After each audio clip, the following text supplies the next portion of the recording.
Baiklah, untuk topik yang saya bahas mengenai G30 SPKI adalah mengenai kaitan Cakrabirawa. Jadi dari beberapa sumber yang saya dapat, di sini dikatakan ada beberapa asumsi kuat yang menegaskan mengapa dikatakan Cakrabirawa itu terkait ke dalam G30 SPKI. Yang pertama itu adanya konflik internal antara Angkatan Darat, yakni antara perwira muda dengan perwira-perwira tinggi AD seperti Kolonel Untung dengan Ahmad Yani. Di satu sisi ada juga ketidakpuasan antara perwira-perwira daerah dengan perwira-perwira di pemerintah pusat batang tubuh Angkatan Darat itu sendiri. Yang kedua adalah adanya kesaksian terhadap perbincangan empat mata oleh Letnan Kolonel Untung dengan Soekarno, di mana Soekarno mengatakan kepada Untung untuk segera menindak seluruh jenderal-jenderal ataupun perwira-perwira tinggi AD yang tidak loyal terhadapnya. Mengapa Soekarno melakukan demikian? Kita tahu bahwa misalnya Soekarno pada saat itu ingin menerapkan Nasakom di Indonesia, tetapi banyaknya kaum-kaum tertentu yang tidak setuju diterapkannya Nasakom itu. Salah satunya adalah perwira-perwira yang tidak loyal kepadanya. Akan kesadaran itulah Soekarno sehingga menunjuk Cakrawirawa sebagai pemimpin Dewan Revolusi ataupun sebagai pemimpin Gerakan 30S. Di dalam peristiwa ini ada beberapa jenderal yang diculik dan dimasukkan ke dalam lubang buaya. Mereka diculik dengan asumsi bahwasanya Soekarno memerintah mereka karena adanya urusan genting mengenai keamanan presiden, yakni ke istana kepresidenan. Kisah keterkaitannya Cakrabirawa dalam G30S ini semakin dipertegas dengan kesaksian Letnan Kolonel Untung sendiri di dalam Mahmilub, di mana dia mengakui adanya sekitar 60 orang anggota Cakrabirawa yang terlibat di dalam G30S itu. Tetapi di dalam Mahmilub itu Letnan Kolonel Untung bersitegas mengatakan bahwa itu bukan merupakan pengkhianatan kepada negara, tetapi melainkan sudah seharusnya mereka selaku anggota Cakrabirawa menuruti segala perintah Soekarno demi keamanan presiden tersebut.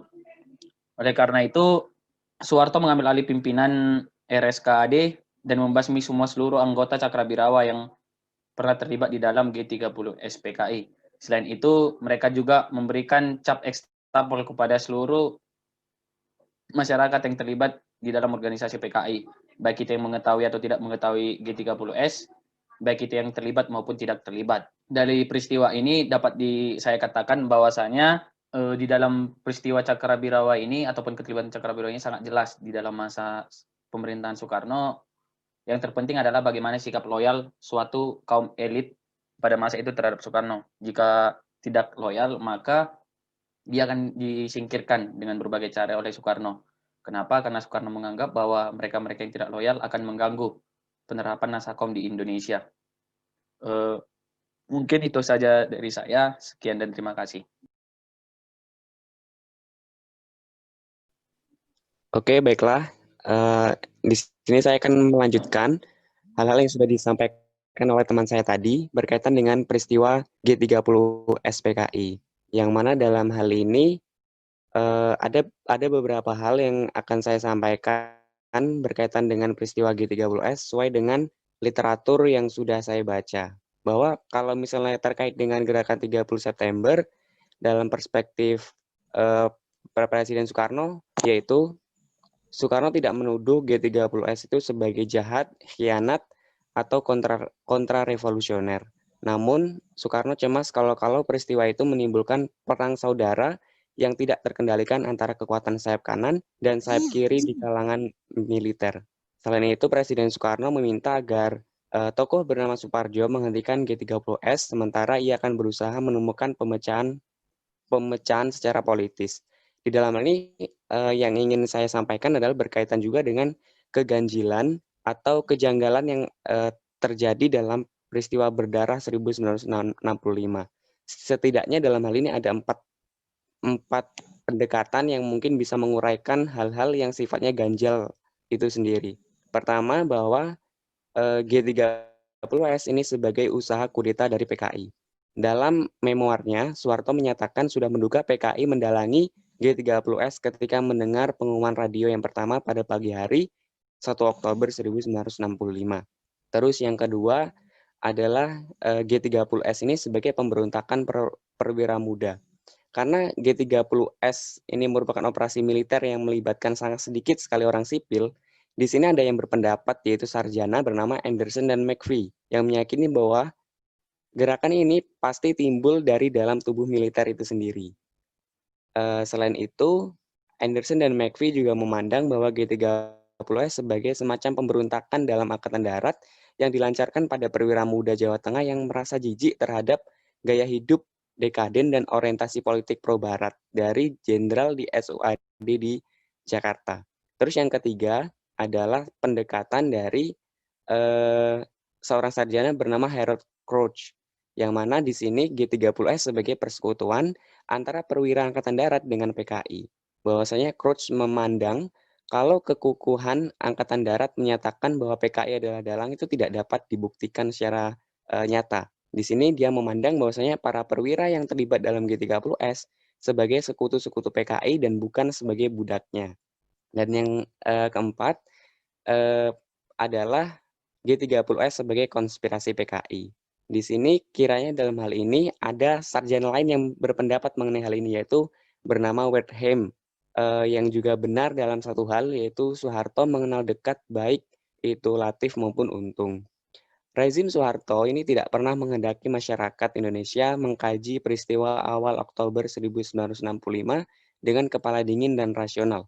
Tentara Soeharto mengobarkan kampanye pengejaran secara historis terhadap PKI dan kemudian menciptakan undang-undang anti komunis yang ganjil, yang berlaku begitu jauh, sehingga mendiskriminasi anak cucu orang-orang yang dicap PKI oleh pemerintah. Baru pada 1994, rezim Orde Baru mengeluarkan buku putih tentang G30S untuk meyakinkan masyarakat Indonesia melalui argumentasi rasional bahwa PKI telah memimpin. Terakan adalah keganjilan G30S yang banyak membingungkan pengamat, sebagian bersumber dari tidak direncanakannya gerakan ini sebagai sebuah operasi militer tersendiri, mengingat pada paradigma yang diterapkan G30S di Jakarta, rupanya peranan rakyat sipil dalam G30S selain dimaksudkan untuk membantu pasukan, juga untuk berdiri di belakang para perwira gerakan. Selanjutnya di sini saya akan mengutarakan bahwa dalam perspektif rezim Soeharto, menurut narasi rezim ini tidak ada teror anti PKI yang perlu diingat. Pembasmian PKI adalah reaksi wajar terhadap gerakan 30 September. Selanjutnya dalam hal menganalisis kekerasan 1965 sampai 66, selalu sulit menemukan apakah tentara atau milisi yang harus disebut sebagai agen utama kekerasan. Mungkin yang dimaksud sebagai keganjalan dan memang masih menyingkap tabir sejarah terkait dengan G30S adalah berkaitan dengan hal tersebut. Mungkin itu saja. Selanjutnya saya serahkan kepada teman-teman yang ingin mengutarakan pendapatnya. Baik, izin untuk menyampaikan, menambahkan dari teman-teman yang sudah memaparkan. Di sini saya sedikit memberikan rangkuman dari bacaan yang telah saya ini. Setelah saya baca, ada 3 poin utama yang saya sampaikan di sini. Pertama, peristiwa G30S atau Gestapo ini diawali oleh kebangkitan PKI setelah adanya pemberontakan Madiun dengan 3 tokoh utama yaitu Aidi, Joto, dan Lukman, di mana mereka bahu-membahu membangun kembali PKI di Indonesia setelah adanya pemberontakan PKI Madiun yang buat nama PKI menjadi pudar. Nah, kemudian setelah adanya kebangkitan dari PKI ini, PKI mencari jalan untuk kembali menunjukkan eksistensinya dengan ala kulihal. Akhirnya mereka dapat menjadi 4 besar pada pemilu 1955, satu dari 4 besar. Kemudian dengan itu mereka ingin merebut kekuasaan dari tangan pemerintahan yang sah dengan cara membentuk biro khusus yang diketuai oleh Sam Kamaruzaman, di mana biro khusus ini bertugas melakukan infiltrasi dalam tubuh TNI dan melakukan gerakan-gerakan yang khusus. Kemudian selanjutnya setelah terbentuknya badan biro sentral ini, maka biro khusus ini, maka ada hal-hal yang menarik yang saya temukan dari menurut Salim Said, maka ada 4 kelompok yang memiliki kepentingan di balik peristiwa ini. Mungkin akan teman-teman yang lain yang akan menjelaskan lebih lanjut, tetapi saya mengambil suatu hal yang menarik adalah bahwa PKI untuk merebut kekuasaan atau meraih kekuasaan, dia melakukannya dengan jalur melalui parlementer. Artinya mereka mendapatkan wakil-wakilnya di parlemen, dan beberapa tokoh PKI juga menjadi tokoh-tokoh penting, yaitu seperti Aidit sebagai menteri pada saat itu. Kemudian hal yang kedua itu peristiwa G30S atau peristiwa Gestapo ini tidak mencerminkan gerakan revolusioner, melainkan gerakan militer.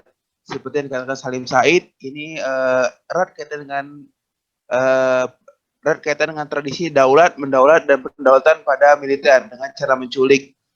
Kemudian yang terakhir ini antara Soeharto, garis besarnya adalah mereka bertentangan karena pandangan mereka terhadap komunis. Soekarno ingin agar komunis ini tetap ada dan tetap berdiri sebagai kekuatan politik untuk mengimbangi kekuatan TNI AD. Sedangkan Soeharto ingin PKI ini dibubarkan atau tidak lagi menjadi sebuah partai. Nah, akhirnya seperti yang kita ketahui, setelah adanya polemik, maka setelah adanya peristiwa ini, maka Soeharto ditunjuk sebagai komandan tinggi untuk melakukan penertiban dan keamanan, menggantikan Soekarno pada itu dengan kita tahu ini itu Super Semar. Mungkin itu saja. Sekian, terima kasih.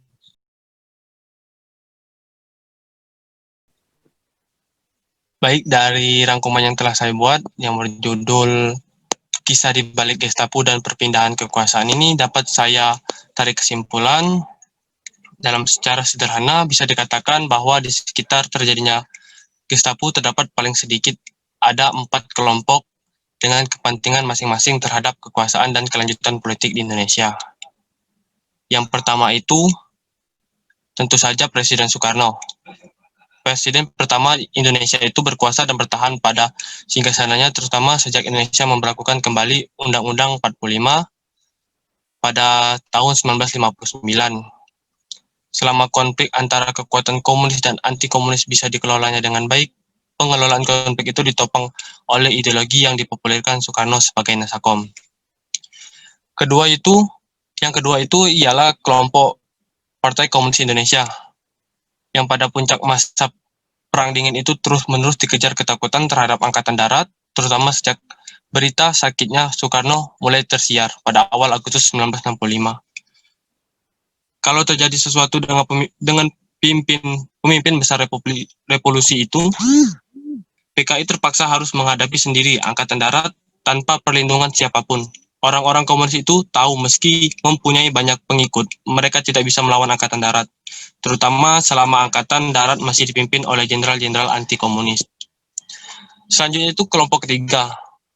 Setelah partai PSI dan Masyumi, benteng utama kekuatan sipil anti-komunis, dibubarkan oleh Soekarno pada 1960, secara perlahan tapi pasti, Angkatan Darat terdorong ke posisi garda terdepan kekuatan anti-komunis di dalam masyarakat, yang mana kekuatan anti-komunis juga memang menggantungkan harapan mereka pada sikap tegas Angkatan Darat dalam menghadapi PKI. Pada pihak ini, paling sedikit terbagi menjadi 4 subkelompok dengan sikap berbeda waktu itu. Subkelompok yang pertama yaitu kelompok Nasution, yang kedua Ahmad Yani, yang ketiga Soeharto, dan yang keempat itu perwira-perwira binaan Biro Khusus PKI. Kendati memiliki perbedaan sikap terhadap Soekarno, ketiga kelompok pertama itu sepakat dalam menghadapi PKI.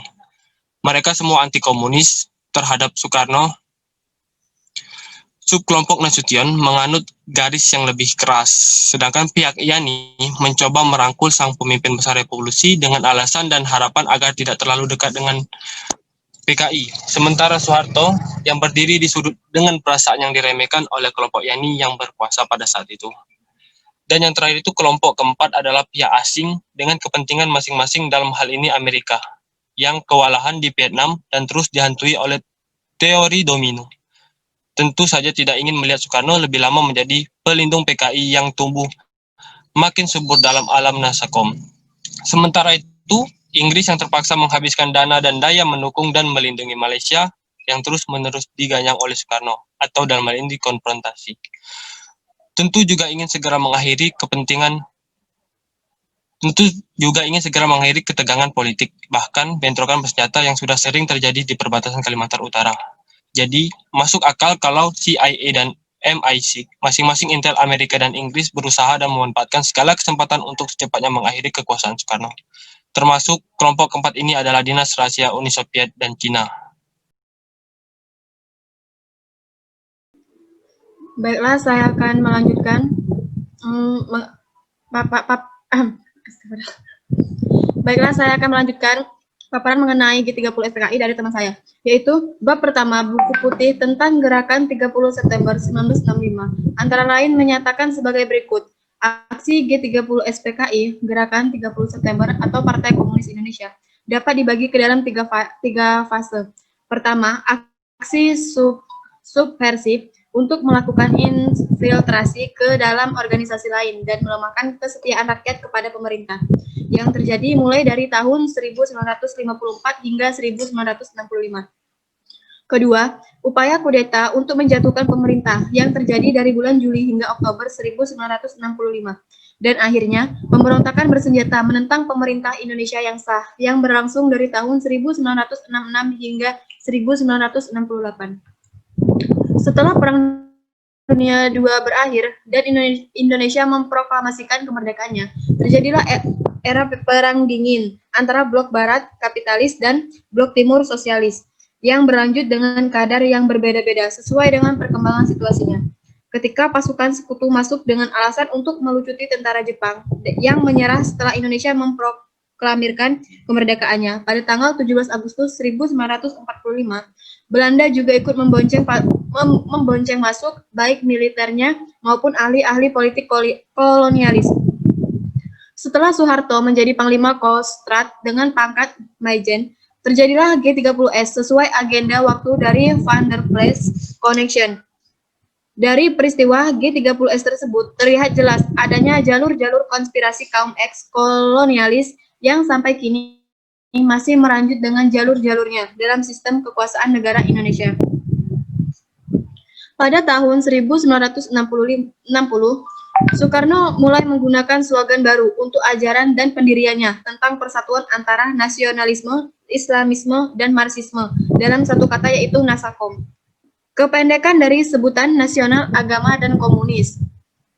Dengan lihainya Soeharto yang bertindak seolah-olah loyal terhadap kepemimpinan Nasution maupun Yadi dan sekaligus pendukung Soekarno. Namun di lain pihak Soeharto merangkul kelompok perwira yang ingin menyelamatkan Bung Karno dan kemudian kelompok tersebut diorganisasi dan dimanfaatkan untuk menghancurkan kelompok Yani maupun Nasution, menghancurkan PKI yang kemudian merebut kekuasaan. Soeharto menggunakan G30S sebagai dalih untuk merongrong legitimasi Soekarno sambil melambungkan dirinya ke kursi kepresidenan. Soeharto menuduh Partai Komunis Indonesia mendalangi G30S dan selanjutnya menyusun rencana pembasmian terhadap orang-orang yang terkait dengan partai itu. Serangan Soeharto terhadap kaum komunis dan perebutan kekuasaan presiden yang dilancarkannya berakhir pada pembalikan sepenuhnya peruntungan Amerika Serikat di Indonesia.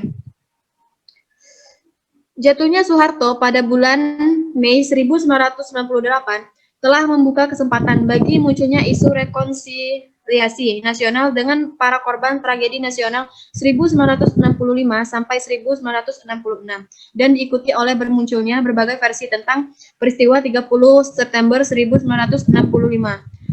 Telah memungkinkan para aktivis muda NU untuk melakukan semacam pembalikan sejarah.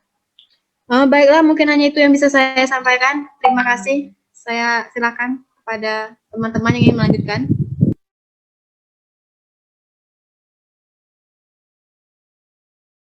Jadi, saya akan melanjutkan dari pemaparan teman-teman saya berdasarkan sumber yang telah saya dapat. Untuk dari kudeta PKI sendiri itu sebelumnya telah direncanakan pada tahun 1957 dengan adanya sidang pleno pertama yang diadakan PKI. Dengan itu, PKI sendiri mengambil situasi yang sangat mendukung untuk perencanaan kudeta PKI yang akan dilaksanakan pada tahun 1965, yang mana merupakan watak dari PKI itu sendiri yang memiliki tujuan akhir PKI untuk merebut kekuasaan negara dengan mendirikan pemerintahan demokrasi rakyat. Dengan dalam kacamata komunis, memasukkan ideologi di dalam PKI itu sangatlah hal yang tidak reformis atau dianggap sebagai dosa besar. Yang mana situasi tersebut mendukung perencanaan kudeta PKI memiliki 7 situasi yang menguntungkan PKI. Yang mana 7 situasi yang sangat menguntungkan PKI ini tersebut antara lain dominasinya PKI di bidang politik. Yang kedua, kebijaksanaan politik dalam negeri yang menguntungkan PKI. Ketiga, kebijaksanaan politik luar negeri. Keempat, keadaan ekonomi yang terus merosot di negara Indonesia. Kelima, tersedianya tenaga terlatih yang besar. Yang keenam, penguasaan media massa oleh PKI. Dan yang terakhir, itu ada ABRI yang tidak kompak, yang mana di sini ABRI yang tertuju pada Angkatan Darat dan Angkatan Udara sebagai pokok utama kudeta PKI. PKI mendominasi bidang politik dalam negeri maupun luar negeri, dan juga PKI membuat keadaan ekonomi suram agar menghilangkan kepercayaan rakyat kepada pemerintah. Dan pada tahun 1965, PKI berhasil menguasai media massa karena menyadari besarnya peranan media massa untuk menghancurkan kekuatan politik. Dan dalam situasi ABRI tersendiri yang tidak kompak menjadi sasaran penting PKI setelah mendominasi bidang politik untuk menguasai kekuasaan di Indonesia.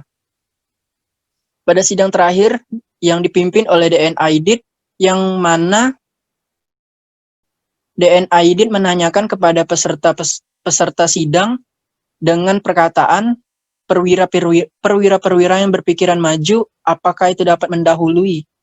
Dan pada saat itu, peserta dari sidang tersebut memilih untuk diam, dan sehingga pimpinan sidang DN Aidit memutuskan untuk menyerahkan hasil sidang tersebut kepada Dewan Harian, yang mana akhirnya kemudian diambil kesepakatan dan kebulatan untuk melaksanakan operasi militer dengan membentuk Dewan Revolusi. Sebagaimana Dewan Revolusi tersebut berasal atau dianggap sebagai junta militer yang tidak populer, sehingga dapat diresmikan Dewan Revolusi tersebut pada tanggal 28 Agustus 1965 untuk persiapan kudeta PKI. Jadi sebelum terjadinya kudeta PKI yang pada tanggal 30 September, sebelum 2 hari sebelum itu PKI melaksanakan sidang terakhirnya, yang mana dihadiri oleh DN Aidit sendiri, Syam, Bono, Mayor Jenderal Pranoto, dan Mayor Udara Sujono, yang mana untuk menentukan pada tanggal 30 September 1965 agar dapat menjadi hari penting bagi PKI. Dan pada tanggal 30 September 1965 terjadi kesibukan yang luar biasa di Lubang Buaya yang dipimpin oleh pasukan Pasopati dengan pimpinan Letudul Arif yang memiliki tugas penting dalam hal peranan PKI untuk menculik para perwira tinggi atau jenderal dan mengumpulkannya di Lubang Buaya. Dari sekian yang telah dipersiapkan PKI, yang menjadi sasaran penculikan PKI, yaitu jenderal tinggi TNI, terutama Angkatan Darat, yang mana dalam sasaran tersebut yaitu Jenderal Nasution, Panglima Angkatan Darat Ahmad Yani, Mayor Jenderal TNI Suprapto, Mayor Jenderal TNI Suparman, Mayor Jenderal TNI Haryono, Brigjen TNI Sutojo, dan Brigjen TNI DI Panjaitan. Dan kemudian 7 jenderal tersebut terbunuh dan ditangkap dan serta disiksa di lubang buaya dengan tujuan untuk menghilangkan jejak yang ada di lubang buaya tersebut. PKI akhirnya mengubur 7 jenderal tersebut di dalam sumur tua dan menimbunkan sumur tua tersebut dengan dedaunan yang kering agar terhilang dari jejak.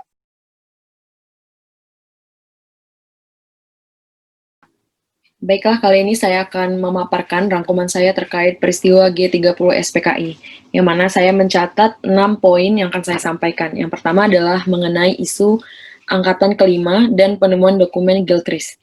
Pada bulan kelima 1965, isu dan polemik keras mengenai Angkatan Kelima tambah menajam karena muncul lagi satu isu baru menyangkut penemuan dokumen Gilchrist tentang suatu konspirasi barat dengan sejumlah jenderal Angkatan Darat, bahwa di tubuh Angkatan Darat ada sebuah Dewan Jenderal yang merencanakan suatu pengambil alihan dari tangan Soekarno. Dalam kasus penemuan dokumen Gilchrist dan isu Dewan Jenderal, Angkatan Darat ditempatkan dalam posisi tertuduh dalam serangan gencar oleh Subandrio dan PKI sebagai perencana suatu usaha pengambil alihan kekuasaan. Yang kedua adalah pemberian surat perintah 11 Maret 1966 dari Presiden Soekarno ke Jenderal Soeharto. Nah, pada tanggal 12 Januari tahun 1966, ribuan mahasiswa, pemuda, dan pelajar yang tergabung dalam KAMI dan KAPI memenuhi halaman DPR GR dan diterima oleh Menko atau Ketua DPR GR Aruji Kartawinata. Demonstran pada pokoknya menyampaikan 3 tuntutan hati nurani rakyat. Sikap Presiden Soekarno yang tidak bersedia mengutuk maupun membubarkan PKI menimbulkan situasi politik yang semakin gawat. Dan untuk mengatasi keadaan yang semakin gawat tersebut, Letnan Jenderal Soeharto yang pada tanggal 11 Maret 1966 mengutus 3 perwira tinggi, yaitu Mayor Jenderal Basuki Rahmat, Mayor Jenderal Muhammad Yusuf, dan Mayor Jenderal Amir Mahmud untuk menghadap Presiden Soekarno di Istana Bogor.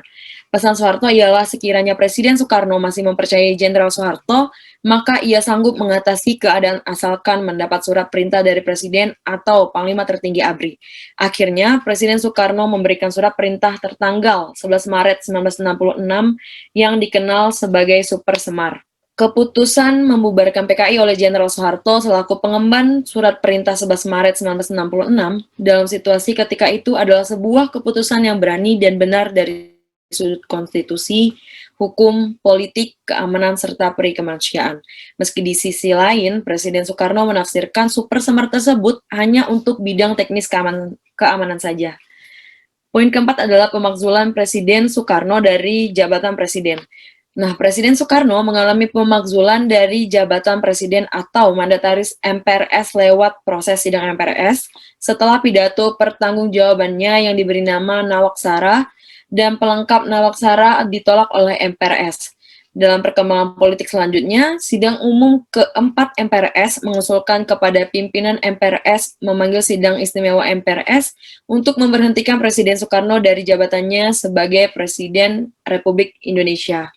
Dan poin kelima adalah Jenderal TNI Soeharto dilantik sebagai pejabat Presiden Republik Indonesia oleh Ketua MPRS Jenderal A.H. Nasution. Nah, pimpinan MPRS dan Jenderal Soeharto semula ingin tetap mempertahankan posisi Bung Karno sebagai kepala negara. Namun, Bung Karno jatuh dari kekuasaannya di bawah tekanan psikopolitis yang berat pasca G30 SPKI. Sosok Soekarno yang begitu berwibawa, ditakuti, disegani, dan diagungkan akhirnya lenyap dari cakrawala politik Indonesia. Jenderal TNI Soeharto dilantik sebagai pejabat Presiden Republik Indonesia di hadapan sidang istimewa MPRS tanggal 12 Maret 1967. Sesuai sidang istimewa MPRS yang menjadi ujian sejarah terhadap konstitusi pada tanggal 22 Februari 1967, keluar pengumuman Presiden Soekarno menyatakan menyerahkan kekuasaan kepada pengemban ketetapan MPRS nomor 9 garing MPRS garing 1966 Jenderal TNI Soeharto yang ditandatangani pada tanggal 20 Februari 1967. Pengangkatan pejabat presiden diputuskan setelah pimpinan MPRS menolak dokumen pidato pelengkap Nawaksara Presiden Soekarno. Dan poin terakhir adalah interpretasi terhadap peristiwa G30 SPKI.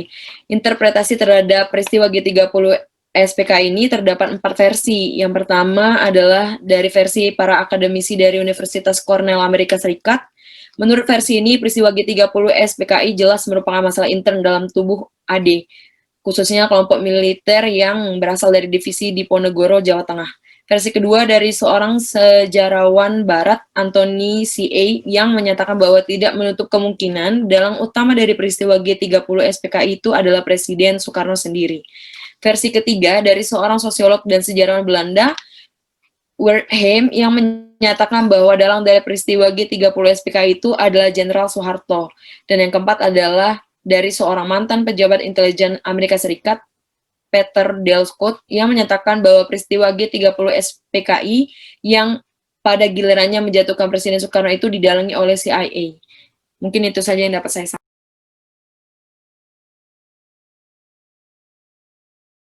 Baik, saya akan melanjutkan penjelasan dari teman saya mengenai peristiwa G30S. Jadi, peristiwa G30S 1995 ini terjadi dalam konteks struktural dan alam pikiran ideologis dan wacana yang dikuasai oleh demokrasi terpimpin. Peristiwa ini meletus ketika Indonesia berada di bawah pimpinan Soekarno yang telah diangkat MPRS sebagai mandataris MPRS atau presiden seumur hidup. Pada demokrasi ini, Presiden meletakkan peran TNI, yakni bahwa Angkatan Bersenjata merupakan instrumen revolusi dan berperan penting dalam sektor politik, terlebih pada masa Trikora dan Dwikora.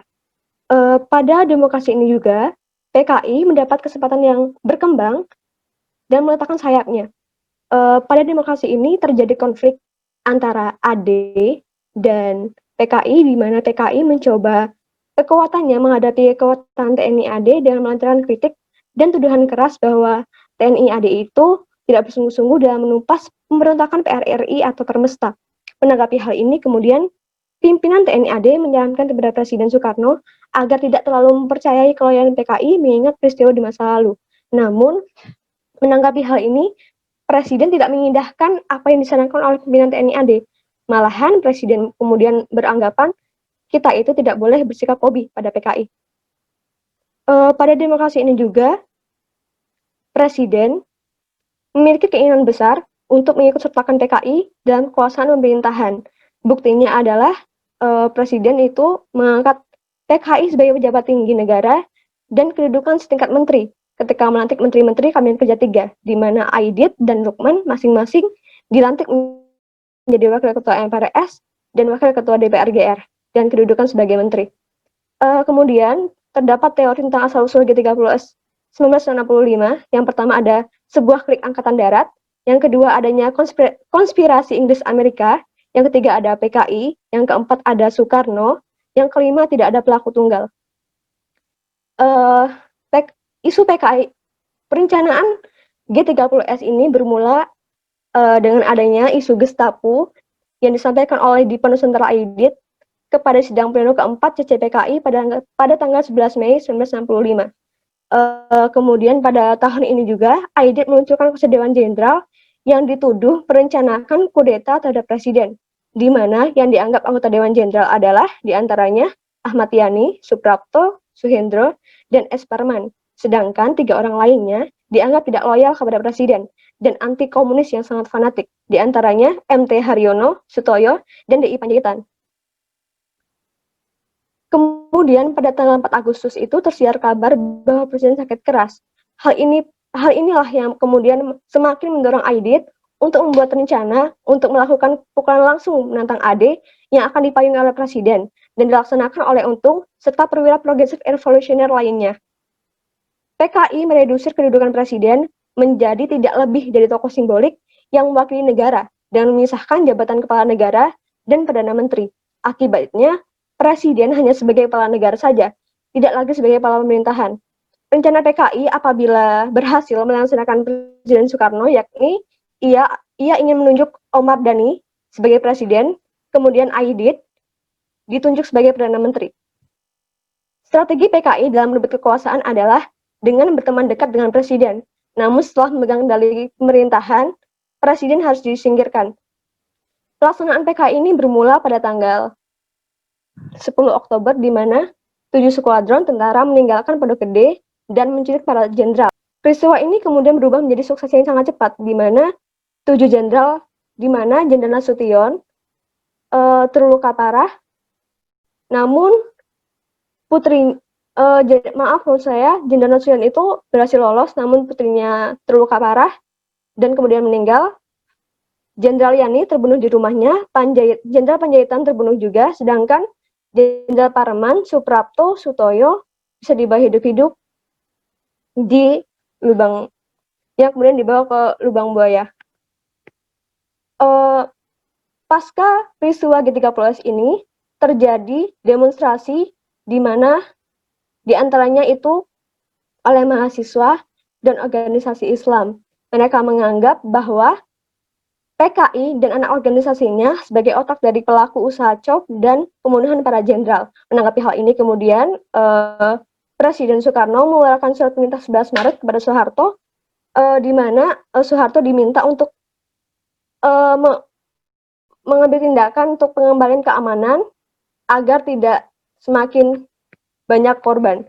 Namun pada saat penyelesaian ini terjadi perbedaan pendapat antara Soeharto dan Soekarno, di mana Soeharto ini berpendapat bahwa PKI harus dibubarkan. Namun Soekarno tidak demikian. Ia menganggap jika PKI dibubarkan maka ini bertentangan dengan doktrin Nasakom yang tak ia canangkan ke seluruh dunia. Soeharto kemudian menyediakan diri untuk membubarkan PKI. Pada tanggal 11 Maret, dengan keputusan MPRS yang menyatakan bahwa jika presiden berhalangan atau mengundurkan diri, maka pengemban Supersemar menjadi pejabat presiden. Jenderal Soeharto pun dilantik sebagai pejabat presiden. Maka begitulah periode peralihan dari sebuah fase sejarah yang telah lama bermula sejak G30S melancarkan aksi yang brutal telah berakhir. Periode peralihan ini bukan saja ditandai oleh konflik politik yang akhirnya menyebabkan PKI dan Soekarno tersingkir, konflik agraris yang menimbulkan trauma, tetapi juga pergolakan pemikiran dan harapan akan masa depan negara dan bangsa.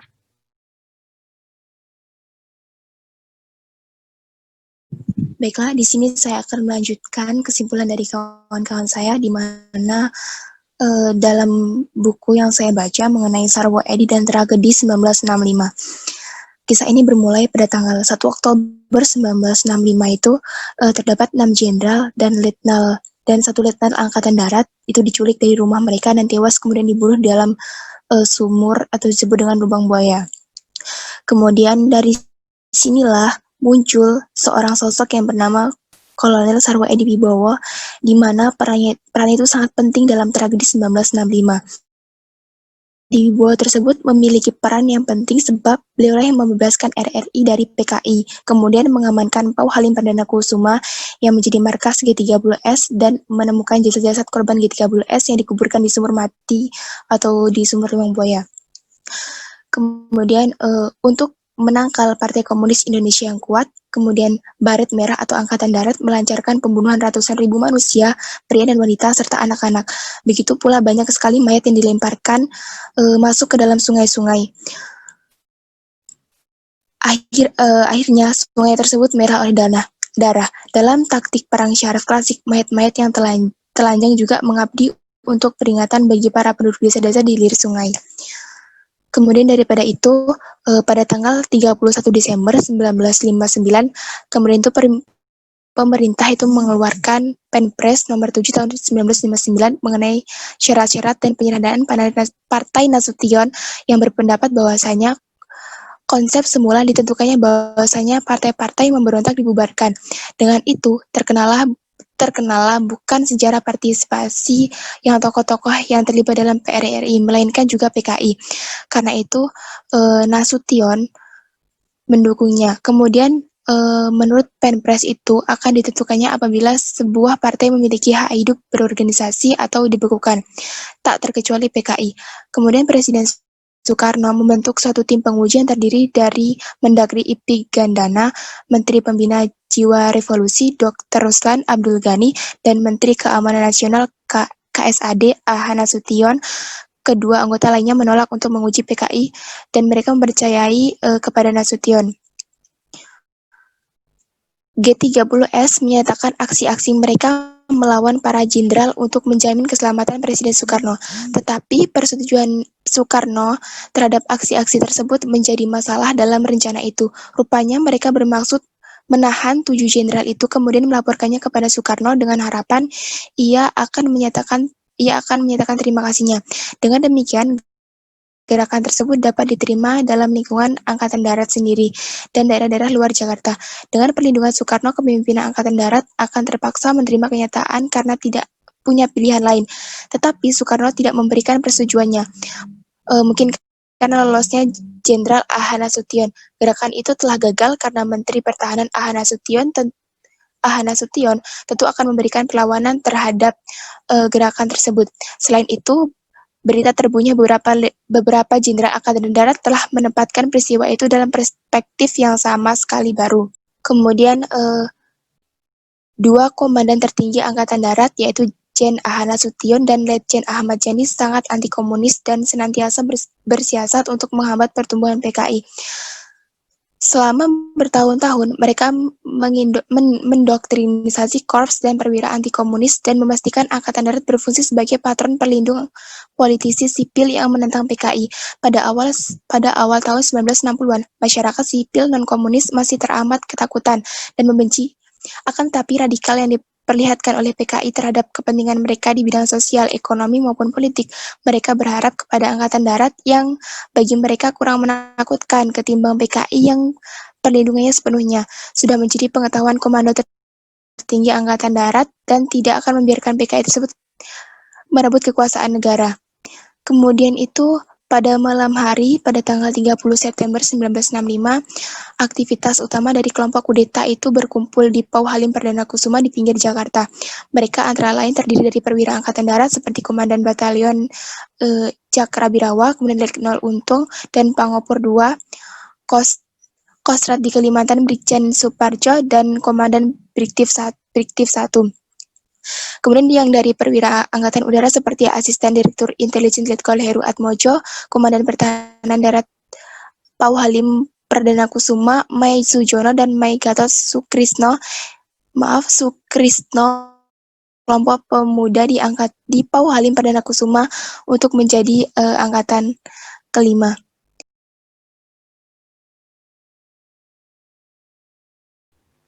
Di sini saya merangkum buku Agus Salim yang berjudul Tragedi Fajar, Perseteruan Tentara PKI dan Peristiwa G30S. Di sini dari hasil rangkuman saya membuat judul yaitu awal mula perseteruan antara tentara dan PKI hingga terjadi peristiwa G30S serta keterkaitannya dengan ketatanegaraan Indonesia. Pada 1 Oktober 1965, Indonesia dikejutkan oleh sebuah peristiwa yang kemudian berpengaruh bagi ketatanegaraan Indonesia. Peristiwa tersebut merupakan serangkaian penculikan hingga pembunuhan terhadap 6 jenderal dan 1 perwira menengah dalam lingkungan TNI Angkatan Darat. Pelaku gerakan tersebut adalah kesatuan pasukan yang menamakan dirinya sebagai Gerakan 30 September atau disebut 30S dengan pemimpinnya yaitu Letnan Kolonel Untung Samsuri.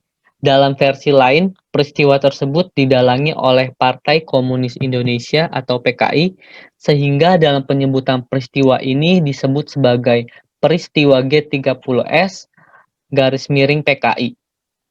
Peristiwa G30S merupakan salah satu fase paling hitam dan kelam yang tak terpisahkan dari sejarah Indonesia. Akibat dari peristiwa ini menjadi sangat luar biasa dengan berujung pada hilangnya puluhan bahkan ratusan ribu nyawa rakyat Indonesia secara sia-sia, serta pemakzulan terhadap kekuasaan Presiden Soekarno. Baik, rangkuman saya mulai dengan peristiwa razia Agustus. Jadi ketika pemerintahan Perdana Menteri Sukiman, tepatnya pada Agustus 1951, terjadi peristiwa yang dinamakan dengan razia Agustus, yaitu merupakan peristiwa berupa pengejaran dan penangkapan terhadap anggota dan tokoh kiri yang mana tujuannya itu untuk menghabisi pengaruh PKI.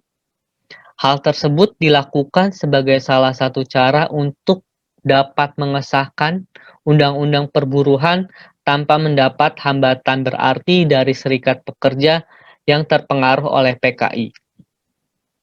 Sejak kabinet RIS yang dipimpin oleh Muhammad Hatta sampai Kabinet Kesatuan II di bawah kendali Perdana Menteri Sukiman, situasinya tidak mendukung PKI untuk dapat tampil. Tekanan pertama yang dirasakan PKI di masa demokrasi liberal yaitu ketika Sukiman memegang kendali pemerintahan. Hal ini disebabkan karena meletusnya gelombang pemogokan di berbagai perusahaan di Bogor pada bulan Juni sampai awal Agustus 1951 dan merebaknya aksi-aksi pengacauan yang menggunakan lencana Palu Arit di Tanjung Priok sehingga menjadi alasan bagi pemerintah untuk menghapus PKI. Meskipun telah menggunakan kewenangan dan kekuasaan, serta cukup banyak orang-orang yang terkait dengan komunis yang ditangkap dan dipenjara, namun operasi ini tidak sepenuhnya berhasil, karena terdapat beberapa tokoh PKI yang dapat lolos dan salah satunya itu DN Aidit.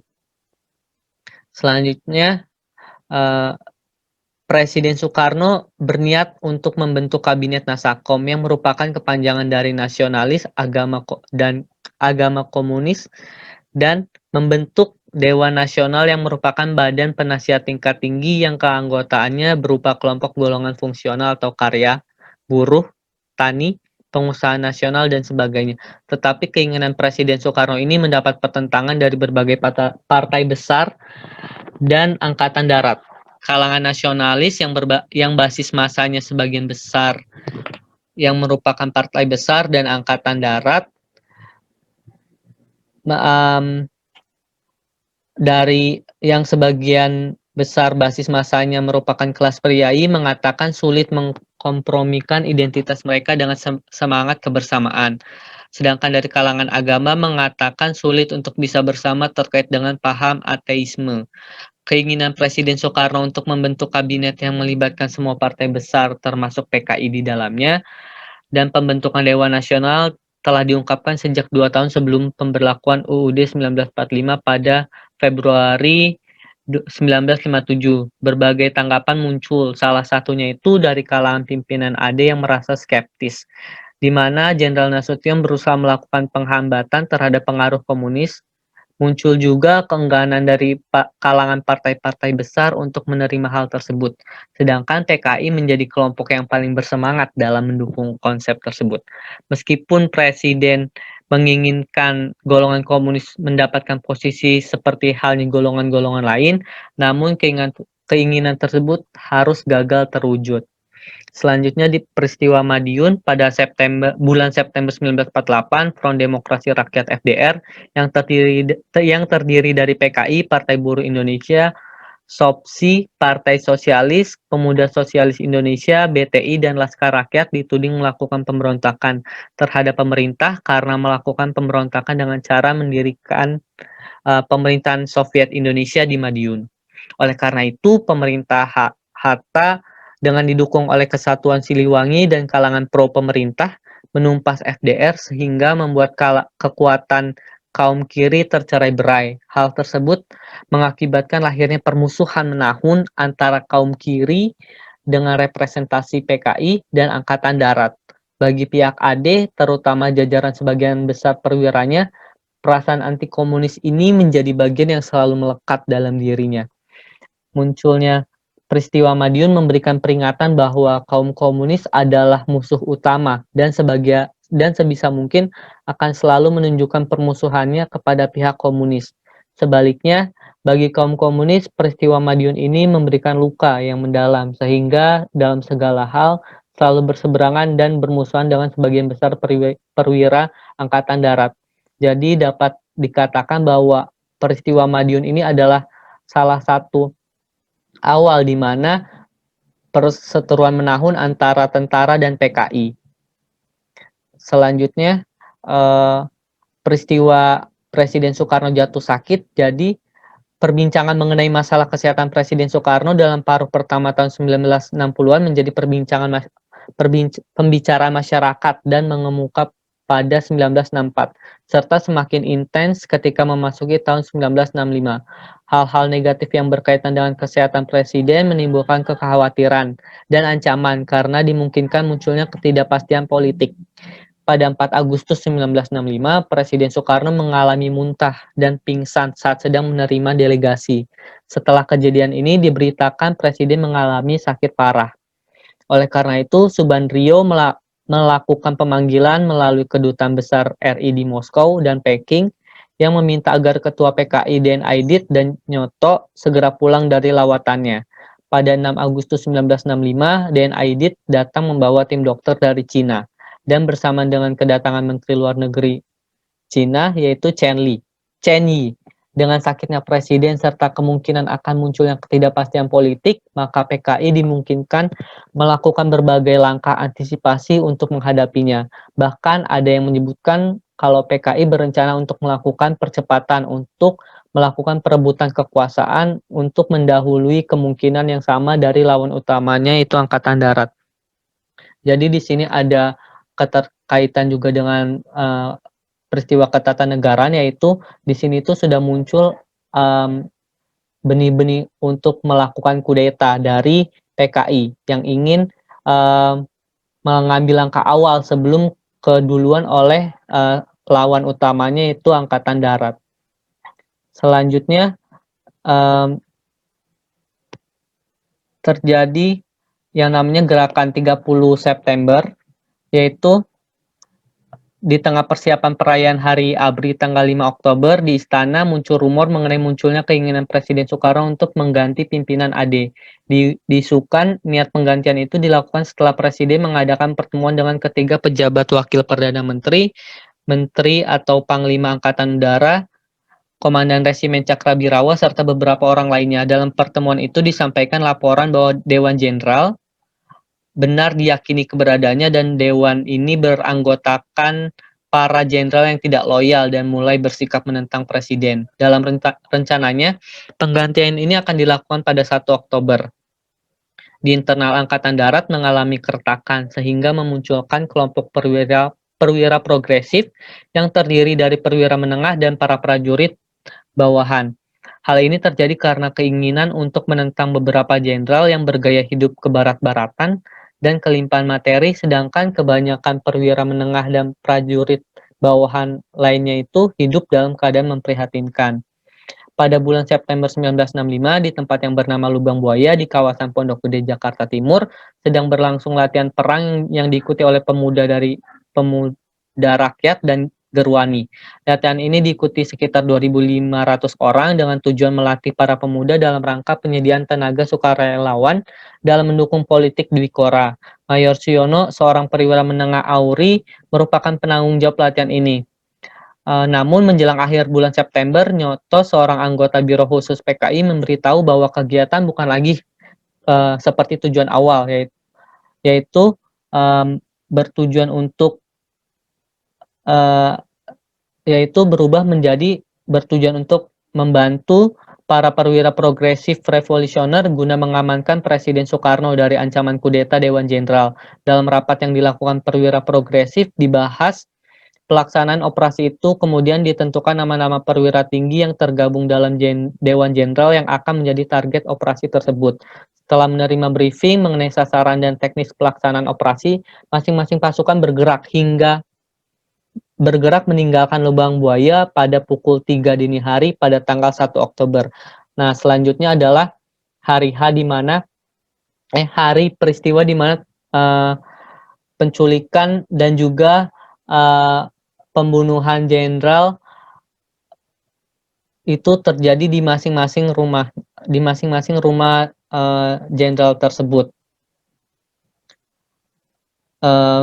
Selanjutnya, sebagai penutup, pada tanggal 1 Oktober 1965, 6 jenderal dan 1 perwira menengah dalam lingkungan Angkatan Darat berhasil diculik dari rumah masing-masing dan dibawa ke Lubang Buaya. Setibanya di tempat, semua korban dikumpulkan dalam sebuah rumah bambu yang dijadikan markas gerakan. Lalu Abdul Arif sebagai pimpinan pasukan Pasopati yang menerima para korban, kemudian melaporkan pada Komandan G30S yaitu Letkol Untung Samsuri. Selanjutnya Letkol Untung Samsuri mengatakan dari seluruh sasaran operasi 3 orang dibawa dalam keadaan tewas dan cedera, sementara 4 yang lain dibawa dalam keadaan hidup, dan sasaran utama Jenderal Nasution gagal dibawa dengan alasan yang tidak jelas dan perhitungan seperti apa oleh pimpinan G30S. Letkol Untung diperintahkan agar semua tawanan dieksekusi pada pagi hari itu. Untuk menyembunyikan jejak, jenazah ketujuh perwira Angkatan Darat itu kemudian dimasukkan ke dalam sebuah sumur tua yang terdapat di sekitar lokasi pembunuhan. Pihak Angkatan Darat yakin bahwa PKI merupakan dalang dan berada di balik kejadian ini, dengan tujuan hendak melakukan perebutan kekuasaan dengan cara menculik dan membunuh jenderal yang memusuhi PKI. Oleh sebab itu, PKI harus menanggung akibat yang sangat berat, yaitu ditumpas yang mengakibatkan ratusan ribu anggota dan simpatisan PKI harus lenyap, sementara para pemimpin partai mengalami pembunuhan atau yang masih beruntung menjalani proses peradilan. Dan juga ada yang harus menjalani hukuman mati dan sebagian yang lain berada di luar negeri tidak boleh kembali ke Indonesia. Cukup sekian dari saya, terima kasih.